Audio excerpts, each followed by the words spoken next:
এইরকম ভিডিও বানানোর জন্য সর্বপ্রথম টেলিগ্রাম চ্যানেল থেকে এই এক্সএমএলটা ডাউনলোড করে নেবেন। তারপর আপনারা চলে আসবেন আপনাদের আফটার মোশন বা এলাইট মোশন অ্যাপে। এখান থেকে টেমপ্লেটে যাবেন, যার পর এখান থেকে আপনারা এই আপলোডে যাবেন, যার পর এখান থেকে আপনারা যে এক্সএমএল দিয়ে ভিডিও বানাতে চান সেই এক্সএমএলটা সিলেক্ট করবেন। এখান থেকে আমি সিলেক্ট করে নিচ্ছি। এখান থেকে যেটা ডাউনলোড করছেন সিলেক্ট করার পর এখানে কিছুক্ষণ লোডিং নেবেন। লোডিং নেওয়া শেষে আপনাদের এরকম ইন্টারফেস হবে। এখান থেকে আপনারা নেক্সটে যাবেন। নেক্সটে যাওয়ার পর এখান থেকে কন্টিনিউ করে দিবেন। কন্টিনিউ করে দেওয়ার পর আপনাদের এক্সএমএল এ নিয়ে আসবে। এখান থেকে সম্পূর্ণ একদম নিচের দিকে আসবেন। এখান থেকে সবুজ যে লেয়ারটা আছে এই লেয়ার পরে একটা টাচ দিবেন। দেওয়ার পরে এখান থেকে আপনাদের এই যে একটা ছবি সিলেক্ট করা লাগবে, তার জন্য এই যে কালার এখানে যাবেন।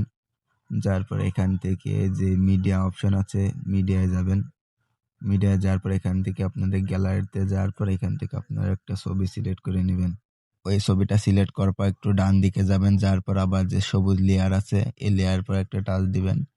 দেওয়ার পর সেম ভাবে কালারে যাবেন। যার পর এখান থেকে আপনাদের যে মিডিয়াটা ওপেন হবে, ওপেন হওয়ার পর এখান থেকে আপনারা আরেকটা ছবি দিয়ে নেবেন। তারপর আবার ডান দিকে যাওয়ার পর আবার এই সবুজ লেয়ারে টাচ দিবেন। এরকম ভাবে যে কয়টা লেয়ার আছে প্রতিটাই এরকম ভাবে যাওয়ার পর একটা করে ছবি দিয়ে নেবেন। নেওয়ার পর এই যে আরেকটা আছে এখানে একটা ছবি দিয়ে নেবেন। আপনাদের ছবি আপনারা ঠিক মতন দিয়ে নেবেন। এখন আপনাদের একটা সাউন্ড অ্যাড করা লাগবে, তার জন্য প্লাসে যাবেন। যার পর এখান থেকে মিডিয়াতে যাবেন। যার পর এখান থেকে আপনাদের যে ফোল্ডারে আপনাদের যে সাউন্ডটা আছে সে সাউন্ডটা অ্যাড করার জন্য সেই ফোল্ডারে যাবেন। যার পর ওখান থেকে সে সাউন্ডের পর টাচ দিবেন। দেওয়ার পর সাউন্ডটা অ্যাড করে নেবেন। ভিডিওটা এখানে সিলেক্ট করলেন, সেই ভিডিওর পর একটা টাচ দিবেন। এখানে এখন এই ভিডিও থেকে সাউন্ডটা আলাদা করতে হবে, তার জন্য এখান থেকে উপর দিকে 3 ডটে যাবেন। যার পর এখান থেকে এক্সট্রা অডিওতে যাবেন। এক্সট্রা অডিওতে যাওয়ার পর এখান থেকে আপনাদের ভিডিও আর সাউন্ডটা আলাদা হয়ে যাবে।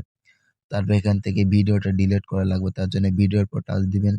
দেওয়ার পর ডান সাইডে উপর দিকে ডিলিট অপশন আছে, এখান থেকে ভিডিওটা ডিলিট করে দিবেন আর আপনাদের সাউন্ডটা থেকে যাবে।